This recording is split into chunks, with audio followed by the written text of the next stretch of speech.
In today's video, we're going to use some really thin acrylic ink along with acrylic paint and some specialty tools that you typically don't see in acrylic pouring.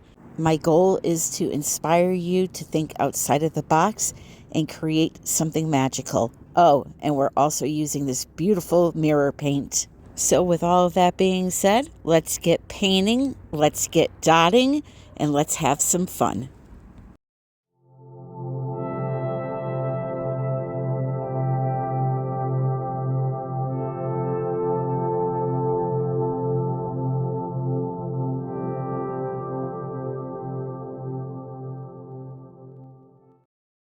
So first, let me introduce you to the supplies we're going to be using. This is a jelly plate. It's a piece of rubber that is commonly used in the mixed media scrapbooking world. I'm going to be using it with my acrylic paints. Some are going to be fluid, some are actually acrylic inks, and I'm going to show you how you can transfer designs from that plate onto a canvas. Now, I did pull out some modeling paste, but I did not end up using that. So you can see it's a combination of different acrylic paints. This is called a gel press.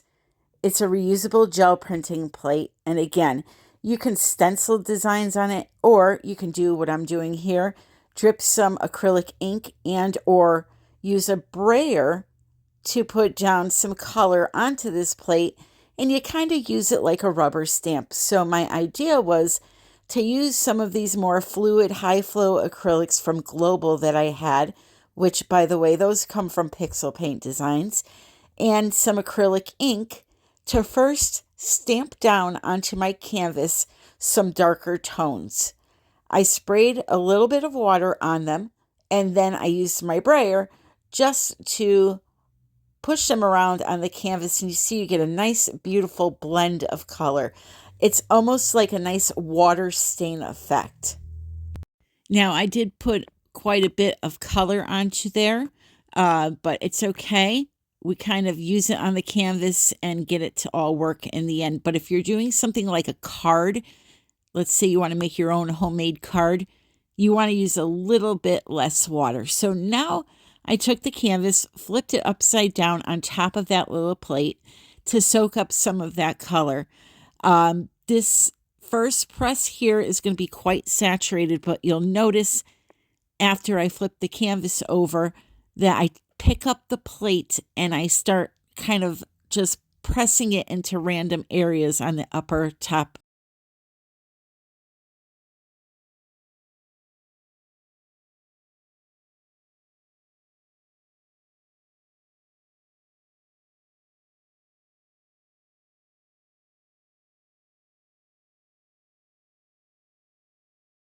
Color to transfer. So now you're going to see how pretty of an effect this can leave on a canvas once I lift this up. It's a beautiful, like, I call it water staining, a blotchy look.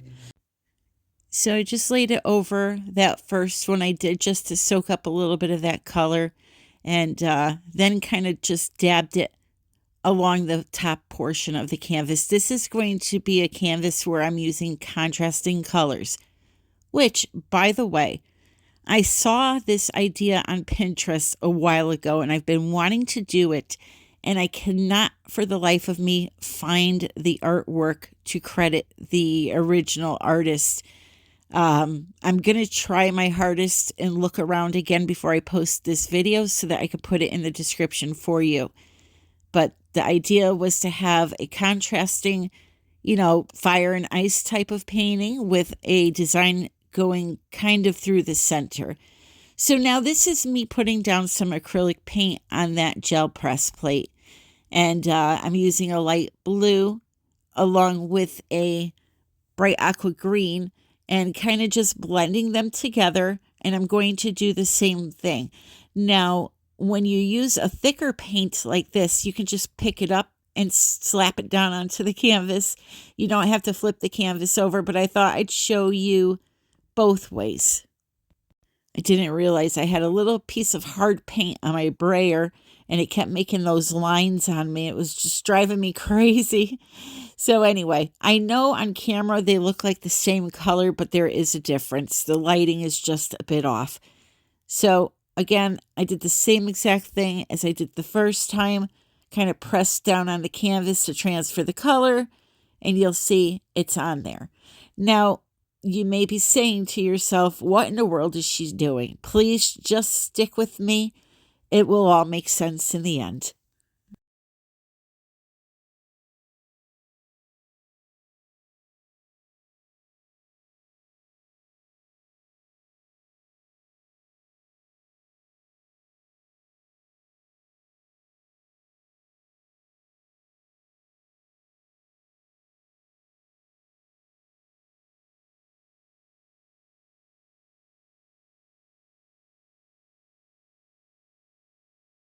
Another great idea is to actually use your brayer on your canvas to kind of add the color here and there to get that, we'll call it weathered look.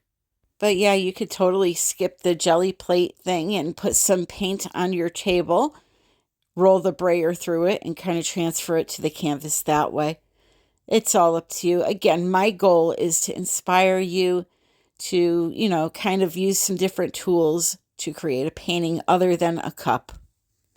So now I'm going to work on the bottom portion of my canvas. Again, there is going to be a section running through the center that is going to break these two areas apart.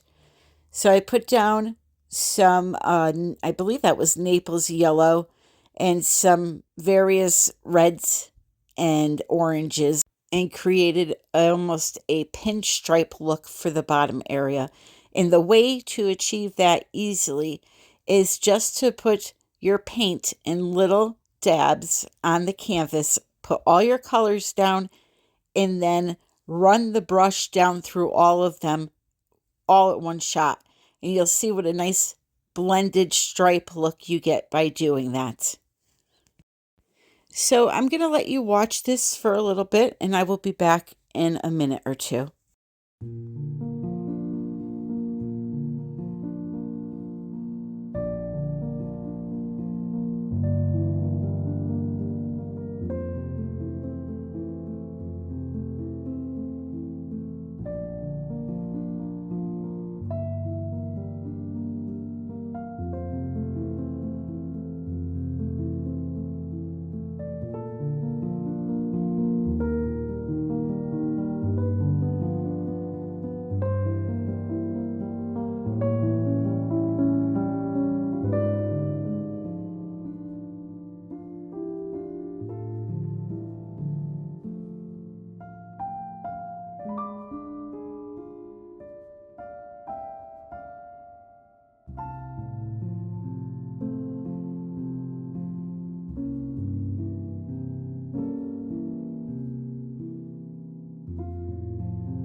Okay, let's talk about this mirror paint.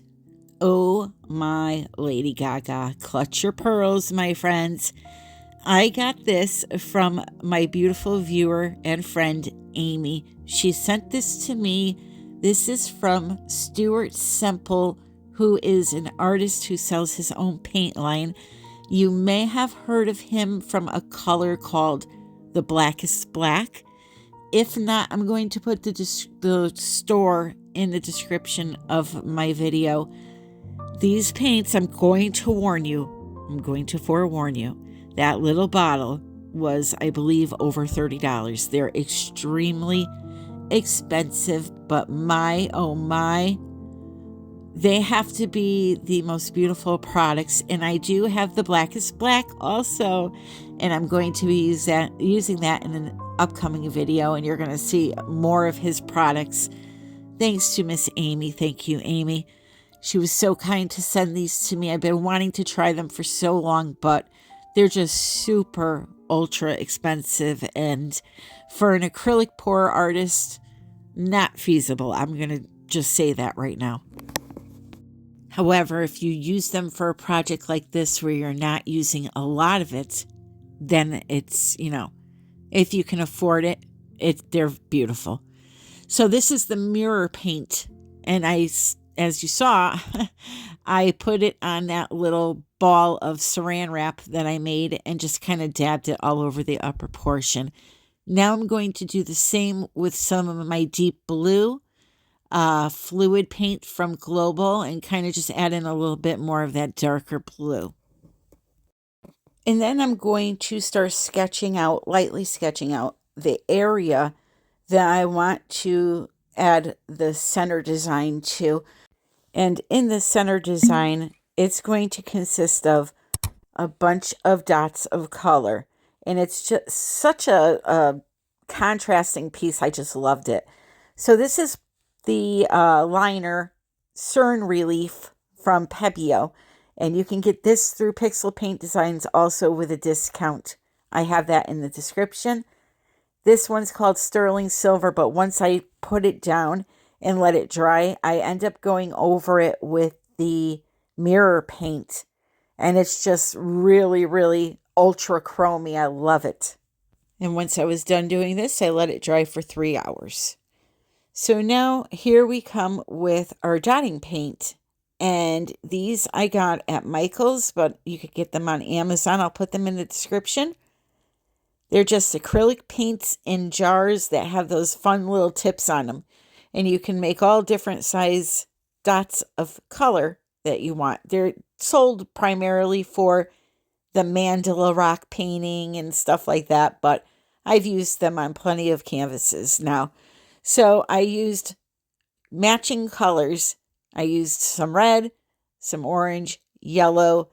I used teal, dark blue, a medium kind of blue, and filled in that entire center. And the only color I added in to make it pop that wasn't in the canvas was white. This is a super simple idea to do that makes a really beautiful piece of art. And there are so many ways that you can do a varying type. You can put crystals in the center instead of the dots. It's just something different for once, and I thought maybe you would enjoy it. So here it is, all finished. I love it. I'm very happy with it, and I hope you are too. So if you enjoyed the video, please consider clicking that like button, leaving a comment what you thought, and also if you are not subscribed, please consider hitting that subscription bell on the way out, and also the notification bell. And when you do that, make sure it's set to the word all so that you get all notifications of when I go live, which is typically Wednesday and Sunday at 3:30 p.m. I know today I'm a little late, but typically it's around this time.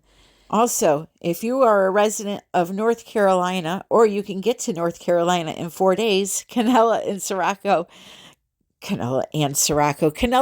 and myself will be there painting this upcoming week. Thursday, we're arriving. So if you have a way to get there by Saturday, check out the description for that information. I'm also having a class in Connecticut coming up soon. So if you're a Northeastern person like myself and want to attend that, make sure you look in the description for that information as well. I love you all. Thank you for joining me. And until the next time, happy pouring.